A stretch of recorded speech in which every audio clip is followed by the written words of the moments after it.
গত 18 আগস্ট পাকিস্তানের supreme court সাবেক প্রধানমন্ত্রী ইমরান খানকে 48 ঘন্টার মধ্যে হাসপাতালে স্থানান্তরের নির্দেশ দেয়। সুপ্রিম কোর্টের 3 সদস্যের একটি বেঞ্চ এই আদেশ দেয়। এটি একটি অন্তর্বর্তীকালীন আদেশ, কেননা আগামী 16 সেপ্টেম্বর ইমরান খানের চিকিৎসা ও মৌলিক সুযোগ সুবিধা সংক্রান্ত মূল মামলার পরবর্তী শুনানির দিন নির্ধারিত রয়েছে। ওই দিনের শুনানিতে ইমরান খানের এ সংক্রান্ত আবেদনের চূড়ান্ত নিষ্পত্তি হবে। অর্থাৎ 16 সেপ্টেম্বর আদালত সিদ্ধান্ত দেবে ইমরান খানের স্থায়ী চিকিৎসা ব্যবস্থা কেমন হবে।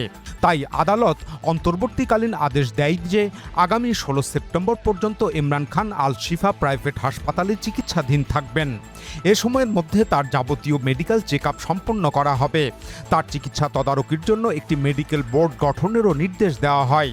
সেই বোর্ডে থাকবেন ইমরান খানের বোন ডক্টর উজমা খানম এবং তার ব্যক্তিগত চিকিৎসক ডক্টর ফয়সাল সুলতান। এছাড়া ইমরান খানের 3 বোন সহ নিকটস্থ আত্মীয় স্বজনদের হাসপাতালে তার সঙ্গে দেখা সাক্ষাতের অনুমতি দেওয়া হয়।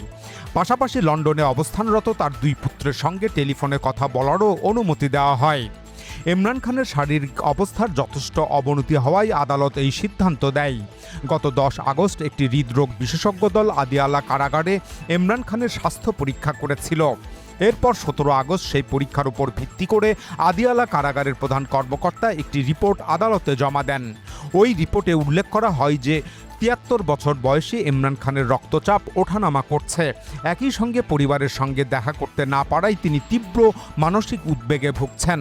অতঃপর 18 আগস্ট আদালতে এ সংক্রান্ত শুনানি চলাকালে ওই রিপোর্টের সূত্রে বিচারকরা স্পষ্ট করে বলেন যে ইমরান খানের নাড়ির গতি এবং হৃদযন্ত্রের অবস্থা স্বাভাবিক নেই।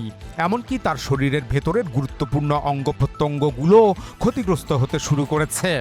উল্লেখ্য, এর আগেও বিভিন্ন সূত্রে দাবি করা হয়েছিল যে ইমরান খানের ডান চোখের দৃষ্টিশক্তি নষ্ট হয়ে গেছে। এ কারণে গত প্রায় 1.5 বছর ধরে ইমরান খানের পরিবার এবং তার দল পিটিআই তাকে হাসপাতালে স্থানান্তরের দাবি জানিয়ে আসছিল। তার পরিবার অভিযোগ করেন, এ কারাগারে ইমরান খানকে অমানসিক নির্যাতন করা হচ্ছে। এই অবস্থায় ইমরান খানের আইনজীবীরা তাকে হাসপাতালে স্থানান্তরের জন্য কয়েকবার আবেদন জানালেও তা নাকচ হয়ে যায়। অবশেষে 18 আগস্ট আদালত এই আদেশ দেয়। আদালতের এই আদেশের পর পিটিআই তাদের সমর্থকদের হাসপাতালের সামনে ভিড় না করার অনুরোধ জানায়। দলটির পক্ষ থেকে বলা হয়, ইমরান খানের চিকিৎসার জন্য হাসপাতালের চারিপাশের পরিবেশ শান্ত থাকা দরকার। অন্যদিকে ইমরান খান মুক্তি আন্দোলনের প্রধান চরিত্র বড় বোন আলিমা খানম জানান, তারা আদালতের কাছে প্রতিজ্ঞা করেছেন যে এই মামলার মূল বিষয় নিয়ে মিডিয়ার সামনে কোনো আলোচনা করবেন না। তিনি আবেগপ্রবণ হয়ে বলেন, একসময় তারা পুরোপুরি আশা হারিয়ে ফেলেছিলেন, কিন্তু এই কঠিন পরিস্থিতিতেও আল্লাহ তাআলা তাদের জন্য ন্যায়ের পথ খুলে দিয়েছেন। তিনি এবং তার পিটিআই দল জানায়, তারা ইমরান খানের চিকিৎসা নিয়ে রাজনীতি করবে না। এদিকে পাকিস্তানের বিভিন্ন রাজনৈতিক দল ইমরান খানকে হাসপাতালে স্থানান্তরের আদালতের সিদ্ধান্তকে স্বাগত জানায়। তবে সরকারি দল মুসলিম লীগ নুন এর কঠোর বিরোধিতা করে এবং ইমরান খানের স্বাস্থ্য ও চিকিৎসা নিয়ে কটাক্ষ শুরু করে। তারা বলতে থাকে, ইমরান খানকে প্রাইভেট হাসপাতালে চিকিৎসার সুযোগ সুবিধা দিলে পাকিস্তানের কারাগারে আটক থাকা সব বন্দী একই ধরনের সুবিধার জন্য দলে দলে আবেদন করবে। তারা প্রচার করতে থাকে যে ইমরান খান পাক সেনা এস্টাবলিশমেন্টের সঙ্গে সমঝোতা করেছেন। শাসক দলের আইনমন্ত্রী, তথ্যমন্ত্রী, স্বরাষ্ট্রমন্ত্রী, প্রতিরক্ষা মন্ত্রী সহ মন্ত্রী পরিষদের প্রায় সব সদস্যই প্রেস কনফারেন্স এবং সোশ্যাল মিডিয়ায় পোস্ট দিয়ে তাদের এসব বিরোধিতাপূর্ণ মনোভাব প্রকাশ করেছেন। এখানে প্রসঙ্গক্রমে উল্লেখ করা যেতে পারে যে মুসলিম লীগ নুন নেতা নওয়াজ শরীফ ইমরান খানের শাসনামলে জেলবন্দি থাকা অবস্থায় আদালতে চিকিৎসা সংক্রান্ত মিথ্যা রিপোর্ট জমা দিয়ে জামিন লাভ করে সরাসরি লন্ডনে চলে গিয়েছিলেন। যাই হোক, অতঃপর 19 আগস্ট পাকিস্তান সরকার ইমরান খানের হাসপাতালে স্থানান্তরের বিষয়ে সুপ্রিম কোর্টের আদেশের বিরুদ্ধে রিভিউ পিটিশন দায়ের করে। আদালতে সরকার যুক্তি দেয় যে সুপ্রিম কোর্ট 1978 সালের জেল আইনের ধারা 197 এর বিধিটি না দেখেই ইমরান খানকে সরাসরি হাসপাতালে স্থানান্তরের নির্দেশ দিয়েছে, যা আদালতের প্রক্রিয়ার বহির্ভূত। কেননা সাজাপ্রাপ্ত কোনো আসামিকে হাসপাতালে স্থানান্তর করতে হলে আগে পুলিশের প্রধান অর্থাৎ আইজির কাছ থেকে অনুমতি নিতে হবে। কিন্তু সেই অনুমতির প্রক্রিয়া সম্পন্ন হওয়ার আগেই সুপ্রিম কোর্ট এই আদেশ দিয়েছে। সরকারের অ্যাটর্নি জেনারেল আরও যুক্তি দেয় যে পাকিস্তানের আইন অনুযায়ী সকল নাগরিকরা সমান সুযোগ সুবিধা পাবেন, কিন্তু ইমরান খানকে প্রাইভেট হাসপাতালে ভর্তির সুযোগ দিয়ে সেই সমতা লঙ্ঘন করা হয়েছে। এসব যুক্তিতে পাকিস্তানের কেন্দ্রীয় সরকার এবং ইসলামাবাদের চিফ কমিশনারের অফিস থেকে আদালতের আদেশের বিরুদ্ধে রিকল বা প্রত্যাহারের আবেদন করা হয়েছে। এভাবে তারা আইনের লম্বা হাত দেখিয়ে ইমরান খানের হাসপাতালে স্থানান্তরের প্রক্রিয়াটি বিলম্বিত কিংবা পরিবর্তন করার সর্বাত্মক চেষ্টা করছে। সেই সাথে ইমরান খানকে বেসরকারি হাসপাতালের বদলে সরকারি টারশিয়ারি কেয়ার হাসপাতালে স্থানান্তরের প্রস্তাব আদালতের সামনে উপস্থাপন করেছে। সুতরাং এই অবস্থায় ইমরান খানের চিকিৎসা সংক্রান্ত মূল মামলার পরবর্তী পূর্ণাঙ্গ শুনানি 16 সেপ্টেম্বর অনুষ্ঠিত হবে। কিন্তু এর আগ পর্যন্ত আদালত যেহেতু 48 ঘন্টার মধ্যে তাকে হাসপাতালে স্থানান্তরের নির্দেশ দিয়েছে, সরকারকে তা পালন করতে হবে। সরকার যদি এই রিভিউ পিটিশনের মাধ্যমে কোনো স্টে অর্ডার কিংবা মডিফিকেশন অর্ডার আদালতের মাধ্যমে করিয়ে নিতে না পারে, তাহলে ইমরান খানকে অবশ্যই 48 ঘন্টার মধ্যেই হাসপাতালে স্থানান্তর করতে হবে।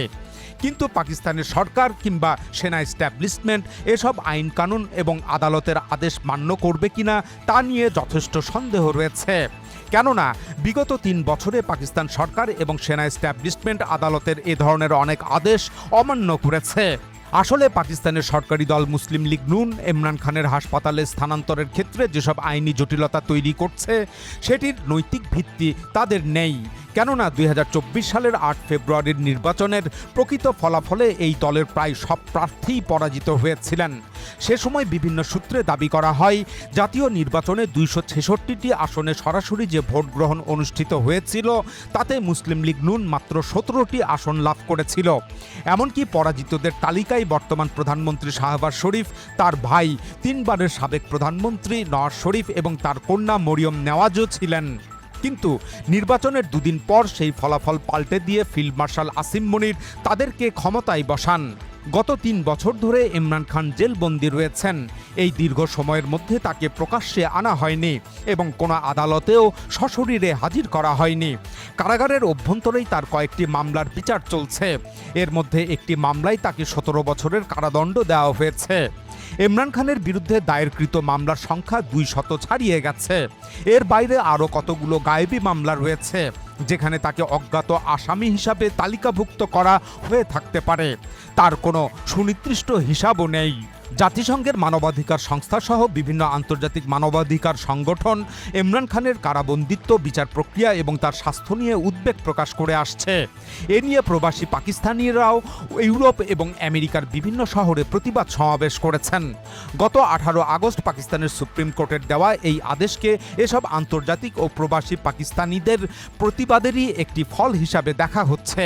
বস্তুত পাকিস্তানের de facto leader field marshal Asim মনিরের নেতৃত্বাধীন সেনা এস্টাবলিশমেন্ট গত 3 বছরে সুপ্রিম কোর্ট থেকে শুরু করে একেবারে জেলা পর্যায়ের নিম্ন আদালত পর্যন্ত পাকিস্তানের বিচার ব্যবস্থার প্রতিটি স্তরে সেনাবাহিনী এবং তাদের গোয়েন্দা সংস্থা ISI এর নিয়ন্ত্রণ প্রতিষ্ঠা করে রেখেছে। অনেক বিচারককে অবসরে পাঠানো হয়েছে, আবার নিজেদের পছন্দমতো বিচারক নিয়োগও দেওয়া হয়েছে। এমনকি পার্লামেন্টে আইন পাশ করেও বিচার ব্যবস্থাকে নিয়ন্ত্রণের উদ্যোগ নেওয়া হয়েছে। 2024 সালের 8 ফেব্রুয়ারির জাতীয় নির্বাচনের ফলাফল ছিনতাইয়ের বিরুদ্ধে ইমরান খানের দল PTI আদালতের শরণাপন্ন হলেও এখনও পর্যন্ত সেই বিষয়ে কার্যকর কোনো শুনানি অনুষ্ঠিত হতে পারেনি। গত 3 বছরে পাকিস্তান জুড়ে রাজনৈতিক নেতাকর্মীদের বিরুদ্ধে সংগঠিত হত্যাকাণ্ড এবং গুমের ঘটনাগুলোর ক্ষেত্রেও আদালতে কোনো কার্যকর তদন্ত কিংবা বিচার এখনও পর্যন্ত হয়নি। এমনকি PTI-এর বিপুল সংখ্যক জেলবন্দি নেতাকর্মীদের জামিন লাভের সুযোগ থেকেও বঞ্চিত হয়ে আছেন।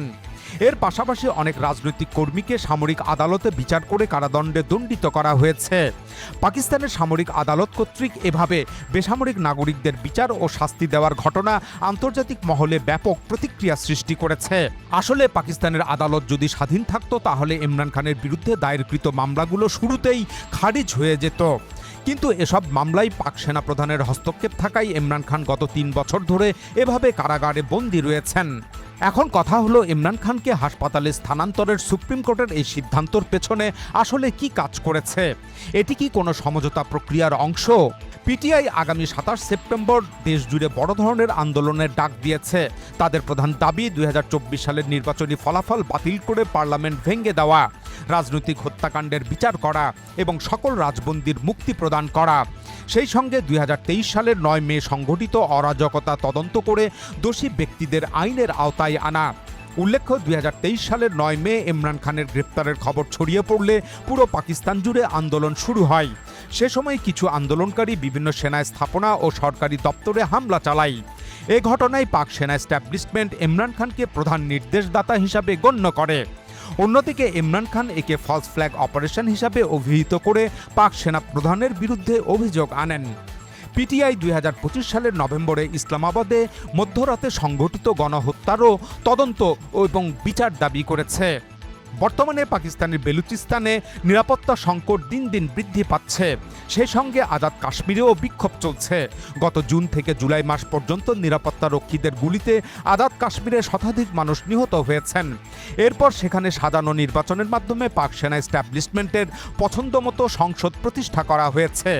এর কিছুদিন আগে পার্শ্ববর্তী গিলগিট বালতিস্তানের সংসদেও একইভাবে নিয়ন্ত্রণ প্রতিষ্ঠা করা হয়। পাকিস্তানের এসব নিরাপত্তা সংকট এবং রাজনৈতিক অস্থিরতার পাশাপাশি দেশটির অর্থনীতিও প্রায় পুরো ভেঙে পড়েছে। সম্প্রতি এই ইস্যুকে কেন্দ্র করে পাকিস্তান জুড়ে জামাতে ইসলামী বড় ধরনের প্রতিবাদ কর্মসূচি পালন করেছে। সুতরাং এই অবস্থায় আগামী 27 সেপ্টেম্বর পিটিআই দেশ জুড়ে যে আন্দোলনের ডাক দিয়েছে তাতে বড় সংঘাত এড়াতে পারলে পাক সরকার এবং সেনা এস্টাবলিশমেন্ট কিছুটা স্বস্তি পাবে। এ কারণেই তারা ইমরান খানের প্রতি নমনীয় হচ্ছে। এছাড়া সম্প্রতি পাকিস্তান সরকার পাঞ্জাব প্রদেশকে ভেঙে দক্ষিণ পাঞ্জাব নামের আরেকটি নতুন প্রদেশ গঠন করতে চাচ্ছে। এক্ষেত্রে সংবিধান সংশোধনের প্রস্তাব পাশের জন্য 2/3 সংখ্যাগরিষ্ঠতার প্রয়োজন, কিন্তু পিটিআই দলের সমর্থন ছাড়া এটি সম্ভব নয়। তাই ইমরান খানের চিকিৎসা সুবিধা প্রাপ্তির বিষয়টি এর সঙ্গে সংশ্লিষ্ট বলে অনেক পর্যবেক্ষক মনে করছেন। অন্যদিকে বিভিন্ন সূত্রে দাবি করা হয়েছে যে বর্তমান পাক সেনা এস্টাবলিশমেন্ট পাকিস্তানের সরকারি দলের পারফরমেন্সে সন্তুষ্ট নয়। আর তরুণ সেনা কর্মকর্তাদের মধ্যে ইমরান খানের বিপুল জনপ্রিয়তার বিষয়টিও রাওয়ালপিন্ডির পাক সেনা হাইকমান্ডকে ভাবিয়ে তুলছে। সুতরাং এসব সমীকরণ থেকে পাক সেনাপ্রধান ইমরান খানের সঙ্গে সমঝোতার দিকে যেতে পারেন। কিন্তু যে কোনো চূড়ান্ত সমঝোতা পুরোপুরি ইমরান খানের ওপরেই নির্ভর করবে, কারণ তিনিই কেন্দ্রীয় চরিত্র। হাসপাতালে যাওয়ার পর ইমরান খান অন্যান্য নেতাদের সঙ্গে কথা বলার সুযোগ পেলে বোঝা যাবে তিনি বর্তমান সরকার ও সেনাবাহিনীর সঙ্গে কোনো আলোচনা করতে রাজি আছেন কিনা। এখানে আরেকটি প্রশ্ন জাগে, তা হলো গত 3 বছরে আন্দোলন করে ইমরান খানকে কেন মুক্ত করা যায়নি। আসলে আন্দোলন পরিচালনাকারী পিটিআই দলকে পাক সেনা এস্টাবলিশমেন্ট পুরোপুরি কোণঠাসা করতে সক্ষম হয়েছে। নিপীড়নের পাশাপাশি দল থেকে অনেক শীর্ষ নেতাকে পদত্যাগ কিংবা রাজনীতি ছেড়ে দেওয়ার ব্যবস্থা করা হয়েছে। এছাড়া পাক সেনা এস্টাবলিশমেন্ট আদালতকে যেভাবে নিয়ন্ত্রণে নিয়েছে তেমনিভাবেই মিডিয়ার ওপরও নিয়ন্ত্রণ প্রতিষ্ঠা করেছে। মিডিয়াকে সহজেই নিয়ন্ত্রণে নিতে পারার প্রধানতম কারণ হলো এসব মিডিয়ার মালিকানার প্রায় সবাই পাকিস্তানের শীর্ষস্থানীয় ব্যবসায়ী। এ কারণে তাদের ওপর চাপ প্রয়োগ করা সরকার ও সেনা এস্টাবলিশমেন্টের জন্য সহজ কাজ। বস্তুত ইমরান খানের মুক্তি আন্দোলনে প্রধানতম বাধা হয়ে দাঁড়িয়েছে পাকিস্তানের মিডিয়া। এছাড়া পাকিস্তান জুড়ে এক গুম রাজ্য প্রতিষ্ঠা করা হয়েছে, আর গুম হলো সবচেয়ে ভয়ানক কৌশল। একজন রাজনৈতিক কর্মী কিংবা কোনো প্রতিবাদকারী খুন হয়ে যাওয়ার চেয়ে গুমকে বেশি ভয় পান, কেননা তার পরিবার বছরের পর বছর তার প্রত্যাবর্তনের অপেক্ষায় থাকে। এ কারণেই গুম করার কৌশল অবলম্বন করে সহজেই ভয়ের রাজ্য প্রতিষ্ঠা করা যায়, আর সেটিই হচ্ছে পাকিস্তানে। গত 3 বছরে পাকিস্তানে ইমরান খান মুক্তি আন্দোলন সহ অন্যান্য যেসব আন্দোলন হয়েছে সেখানে লক্ষ্য করা গেছে যে কোনো সতর্কবার্তা ছাড়াই নিরাপত্তা রক্ষীরা সরাসরি প্রতিবাদকারীদের ওপর গুলিবর্ষণ করেছেন। ইমরান খানকে মুক্ত করতে না পারার এটিও একটি বড় কারণ। কিন্তু তারপরও নিয়তির একটি খেলা সবসময় থাকে, এটি কখনো চিরতরে বন্ধ থাকে না। ভীষণ পরিহাস হয়ে তা ফিরে আসে। আজ যে পাক এস্টাবলিশমেন্ট ইমরান খানের উপর নির্যাতন করছে, আগামী দিনে তাদেরই উত্তরসূরিরা ইমরান খানের বন্দনায় পঞ্চমুখ হয়ে উঠবে। পাকিস্তানের প্রতিষ্ঠাতা মোহাম্মদ আলী জিন্নার বোন ফাতেমা জিন্না ফিল্ড মার্শাল আইয়ুব খানের নির্যাতনের শিকার হয়েছিলেন। তার মৃত্যুর কারণ হিসাবে অনেকেই সেনা নির্যাতনের অভিযোগ করে থাকেন। ফাতেমা জিন্নাকে এখন পাকিস্তান জুড়ে মাদারি মিল্লাত বা জাতির জননী হিসাবে স্মরণ করা হচ্ছে, আর তার প্রতিটি মৃত্যুবার্ষিকীতেই এ যুগের সেনা এস্টাবলিশমেন্ট গভীর শ্রদ্ধা জানিয়ে থাকে।